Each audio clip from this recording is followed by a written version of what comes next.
बताता है साहित्य समाज का दर्पण ही नहीं बल्कि विचारों और भावनाओं को अभिव्यक्त करने का सबसे सशक्त माध्यम है। इसी कड़ी में नोएडा स्थित मारवा स्टूडियो में 3 दिवसीय चल रहे 11वें ग्लोबल लिटरेरी फेस्टिवल नोएडा 2025 के दूसरे दिन के पहले सत्र में साहित्य क्या है, क्या लिखा हुआ सब कुछ साहित्य है, इस पर परिचर्चा की गई। भारतीय संस्कृति के अनुसार दीप प्रज्वलन और गणेश वंदना के साथ कार्यक्रम की शुरुआत की गई। कार्यक्रम में देश विदेश से अतिथिगण ने अपनी उपस्थिति दर्ज कराई। इसमें doctor Sandeep Marwah, festival president and chancellor, art university of media and arts, Kepaya Rodriguez Gonzalez, ambassador of Venezuela, Lakshmi Valluri लेखिका, डॉक्टर पीके राजपूत लेखक, करण पुरी लेखक, अवधेश सिंह प्रसिद्ध लेखक, अरविंद मिश्रा प्रसिद्ध लेखक, पवन माथुर प्रसिद्ध लेखक, संजय चंद्रा प्रसिद्ध लेखक, सुशील भारती फेस्टिवल डायरेक्टर मौजूद रहे। कार्यक्रम में बुके भेंट कर अतिथिगण का स्वागत किया गया। डॉक्टर संदीप मारवा ने कहा,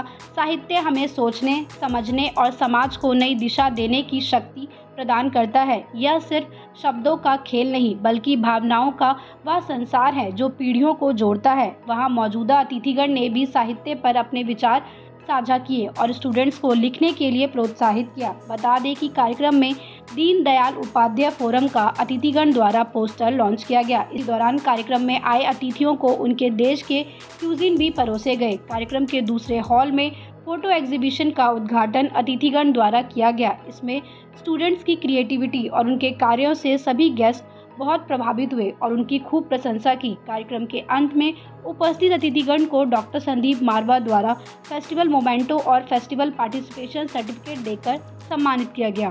11वें ग्लोबल लिटरेरी फेस्टिवल नोएडा 2025 का आज ये दूसरा दिन है और उसका ये पहला खास कार्यक्रम चल रहा है, जिसके अंतर्गत हम लोगों ने ये तय किया है कि हम लोगों तक ये बताएं कि जो साहित्य है वो लिखना कितना जरूरी है। क्योंकि मैंने हमेशा ये माना है कि जब आप कुछ लिख लेते हैं, बात करना अलग बात होती है, जब आप कुछ लिख देते हैं तो वही इतिहास बनता है और इतिहास ही जो है वो साहित्य बनता है। जो आज हम लिखेंगे, आने वाली कल जनरेशन उसी को पढ़कर उससे अपने संस्कार बनाएगी। तो ये बहुत जरूरी है कि हम अच्छा बोलें, अच्छा पढ़ें, अच्छा लिखें, अच्छी बातें करें और उसके बाद उसे लिख कर उसे इतिहास या साहित्य का रूप दें। इस कार्यक्रम में मुझे खुशी है कि बहुत सारे लोग देश और विदेश से यहाँ पहुंचे हैं। देश भर से कवि, लेखक, ऑथर, ये सभी लोग यहाँ पर मौजूद हैं और हर बार की तरह तांता लगा हुआ है, जोश है, लोगों में बड़ी लगन है, बड़ी उम्मीदें हैं और सबसे बड़ी बात तो ये है कि ऐसे कार्यक्रम को सुनने के बाद जो नया जोश पैदा होता है वो आपको कई बार लिखने के लिए मजबूर कर देता है। और शायद यही वजह रही है कि पिछले कुछ सालों में जबकि हमारे यहाँ पर लेखन पर कभी कोर्स पहले नहीं हुआ करता था, उसके बावजूद भी यहाँ से कई ऐसे महत्वपूर्ण लेखक पैदा हुए हैं, कवि पैदा हुए हैं, जिन्होंने देश भर और दुनिया भर में अपना नाम रोशन किया है। जो 11 ग्लोबल लिटरेरी फेस्टिवल यहाँ पे मिस्टर मारवा स्टूडियोज में हो रहा है, ये काफ़ी एक अच्छा इनिशिएटिव है जो 11th ईयर में है और ये आई थिंक सबसे बड़ा नॉन गवर्नमेंट इनिशिएटिव है।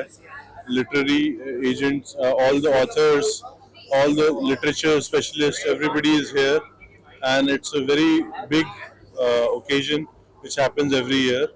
और मैं चाहूँगा कि ये 3 दिन का जो फेस्टिवल है ये एक तरफ से बहुत ही बड़ा एक इनिशिएटिव है जो ऑथर्स और लिटरेचर के लिए बहुत ज़रूरी है और बहुत आप देखेंगे गैदरिंग और पूरा जो जिस टाइप के लोग आए हैं, जिस टाइप के लिटरेचर जीनियसेस आए हैं, तो ये बहुत ही सक्सेसफुल एक इवेंट है जो हर साल होता है और मैं शुभकामनाएं देना चाहूँगा पूरी टीम को और सब स्टूडेंट्स को और वो ज़रूर इस लिटरेचर फेस्टिवल से बेनिफिट करेंगे और काफ़ी नेटवर्क्स और कनेक्शंस इससे बनेंगे जिससे वो उनको अपने करियर में भी काफ़ी हेल्प मिलेगी। Oh, it's a wonderful event and I'm really happy that I came here and I enjoyed interacting with all the youngsters and also the oldies like my age.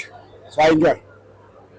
So, sir, how can you define literature to the other people? Nowadays, literature is very like fade away. So, what do you want to say about that? So literature, yes, I know literature has become a very paid event. Principally, that is also because of the fact that a lot of people are now taking it up as a profession. So which in its own way is not bad, uh, but I am very much against the paid awards, and that's why I have founded a platform known as Kala, Crazy About Literature and Arts. I'm glad I got an opportunity to participate in the 11th Global Literature Festival, and I think the theme for today's event was very timely. What is literature? Because everything cannot be called literature, so it was a very timely theme. I had a wonderful time, excellent arrangements, very smooth events. This event is wonderful. It is such an elegant one. Enjoyed, lot of learning, lot of things keep on happening, and we feel very happy, enriched, and empowered to be a part of this event. And every time, whenever we come, we learn new things. And the people who come from the literature festival, they come with a new theme, new ideas, which is very important for the today's generation, as well as the people who are already crossed the 40-50 years of the age, because reading is very important, and reading gives us impetus for lot many things to learn. My name is Sandeep Mehta, and I'm very honored to come at the 11th Global International Literature Festival, and I thank Dr. Sandeep Marwa ji to invite me for this wonderful event. And this event is about the literature and the arts. So what is literature? We had this question coming up. Literature is actually about the passion you have in your heart and in your mind. What are your thoughts? And when you pin down the thoughts in your mind and from your heart, that becomes something like an essay or a poem or any article. Young people call it blogs also.